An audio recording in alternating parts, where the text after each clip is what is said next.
په افغان بې سیم کارت کې 15 جی بي انټرنیټ یوازې د 100 افغانۍ په بدل کې. سلامونه نیکې هیلې یو ځل بیا باور لټون یوټیوب چینل څخه هیله مند یم چې ټول به روغ او جوړ یاست. بریالی احساس یم یو ځل بیا د یوې بلې نوې په زړه پورې ویډیو سره راغلی یم چې څرنګه کولی سو 15 جی بي انټرنیټ په افغان بې سیم کارت کې ترلاسه کړو.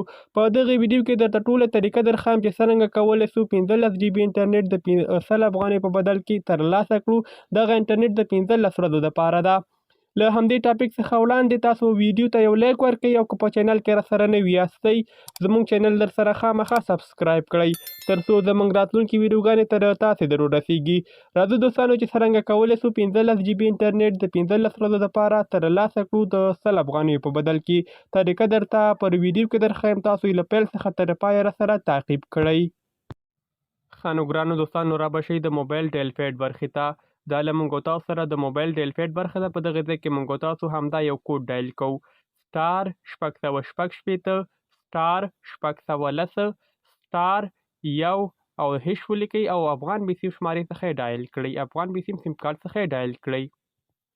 تاسو لیدلی سئ ګرانو دوستانو دغه د موږ تاسو سره دې ډول یو څپه راواوښته. 15 جی بي انټرنیټ د 100 افغانۍ په بدل کې په 15 ورځو دپاره د فعالولو دپاره یو ولیکئ او په سیم آپشن باندې کلیک واخلئ. دغه وړاندیز په هر سیم کارت کې شتون لري. کولی سئ له همدغه کوډ څخه استفاده وکړئ.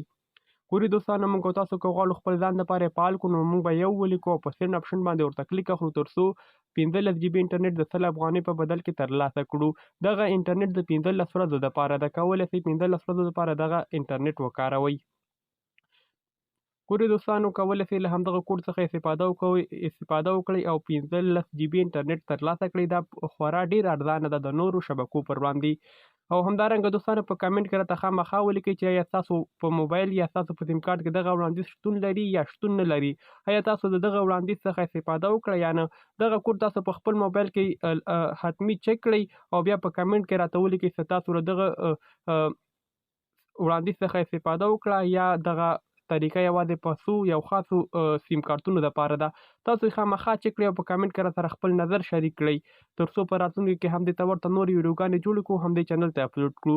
که ویډیو معلوماتي او ستاسو د خوښې وړ ګرځېدلي وي یو لایک ورکړئ او که چینل ته په لومړي ځل سره راغلي یاستئ چینل درسره خامخا سبسکرایب کړئ تر څو زموږ نوي هره راتلونکي ویډیو تر تاسې در ورسیږي. مننه ستاسو له لیدو څخه چې تر دې ځایه پورې مو ویډیو سټپ بای سټپ تعقیب کړه.